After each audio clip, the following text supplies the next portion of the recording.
السلام عليكم ورحمة الله وبركاته. اذكر الله وصل على سيدنا رسول الله. اللهم صل وسلم وبارك على سيدنا محمد وعلى آله وصحبه أجمعين.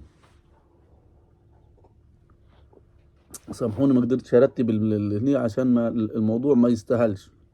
الغرفة بتاعتنا واحنا مغتربين وفطرنا ما يشرب شاي ورايحين على الشغل.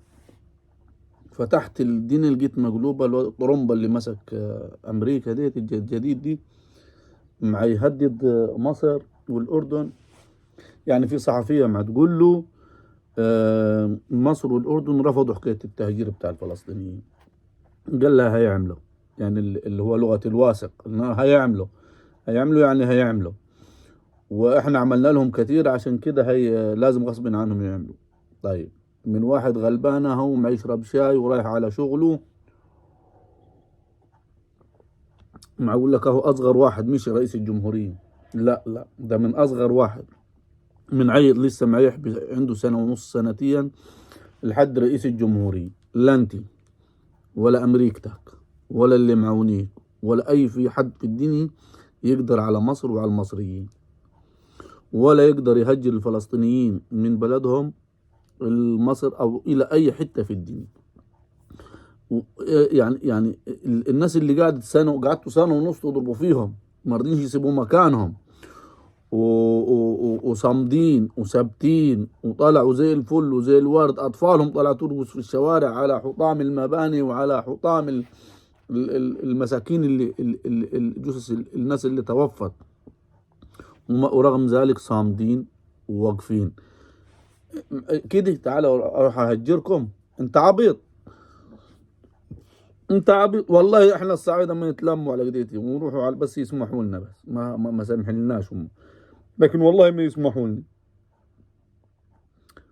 بالعصيبتوا هناخدوا العصيب والشوم وبالحمير نطلعوا على الحدود زي قديت الثلاث 4 مليون اللي على الحدود دول، نروح ما ياخدوش غلوة معنا حتى لو جايبين اقوى سلاح في العالم. انت عبيط، جايبين واحد طرمبة يشرق ويغرب ويهدد في الناس شرقة وغربة. انت ما عارفش المصريين ولا يا الامبراطورية الانجليزية. انجلترا زمان لما كانت حاكمة العالم كله سقطت عند مصر.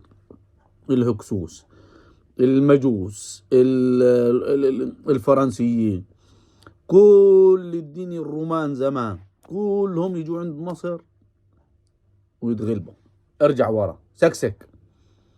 انت لسه ما عرفش الطبيعة بتاعت الشعب المصري.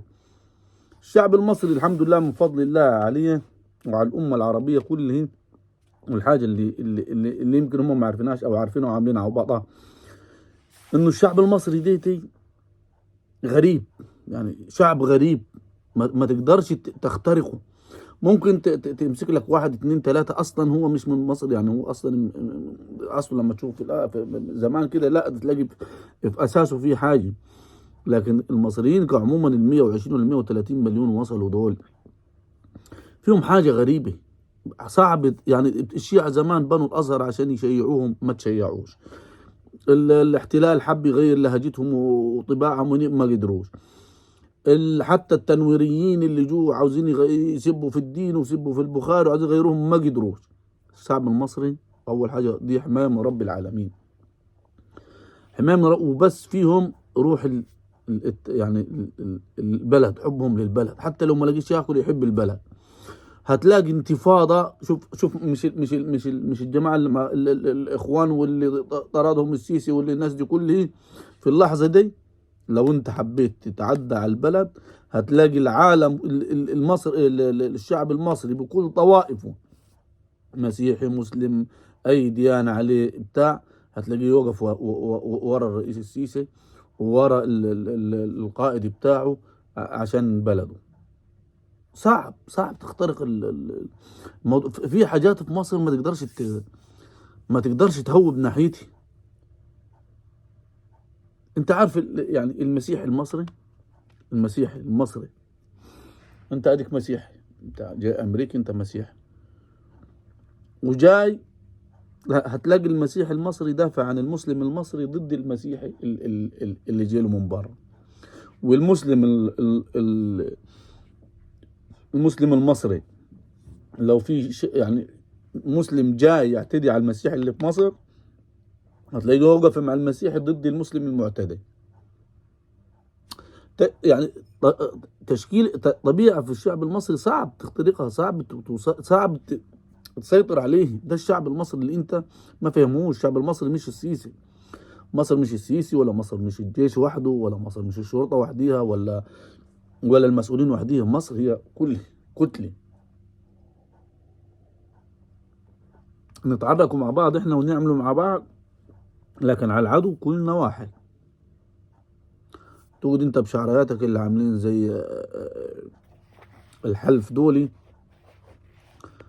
تقعد تغني في الاعلام انت وهم كتهديد. لا، احنا مش معنى احنا لا عايشين في قصور، ولا عندنا بترول نخافوا عليه، ولا على الله. يعني بالعربي احنا فيش حاجه نبكوا عليه. هتجي عليني وشفتوا تاريخي يشهد. يعني جات يعني مصر وصلت في مرحله من المراحل، مش مرحله ده، على مراحل كتير قوي. يعني فرعون وجنوده وتابعينه وحرسوا وكل حاجه غرقوا في البحر. بقت مصر بلا حاكم، بلا جيش، بلا قيادي. يعني اي دولة في العالم تنهار، خلاص تروح. لدرجة انه يعني الاميرات اللي هي كانت متزوجة الامراء وكبار الحاكمين في ما بيجوا يتجوزوا الخدم بتوعهم، اللي هم ما راحوش ورا فرعون، ما لاقينش. ومع ذلك مصر قعدت ومصر وكملت. ايام المماليك، ايام لدرجه بيجوا يقولوا احنا عايزين نكلم حد في مصر. في مصر لو اتشالت الحكومه واتشال والرئيس. يعني النهارده مثلا، لو النهارده صحيح رئيس السيسي الصبح وهو وحكومته وجماعته قالوا خلاص احنا ما مش حاكمين وخلي البلد على كده بلا حكومه بلا هنا، هتلاقيها ماشي بفضل الله. بفضل الله هتلاقيها ماشيه وزي الفل، واللي ما ياكل ما ياكل، ما يشرب وماشي ماشي. شوف زمان الشيخ النقشبندي كان يقول لك ماشي في نور الله، بس واقول يا رب. ما هي نور الله بركة الله لمصر اللي حفظها. ادخلوا مصر إن شاء الله آمنين. مصر المذكورة في القرآن 5 مرات لفظا، وأكثر من 20-30 مرة يمكن والله أعلم، اللي هو مجازا يعني أماكن في مصر أو حاجات حصلت في مصر. الجنتا طرمبة عايز تغزو مصر.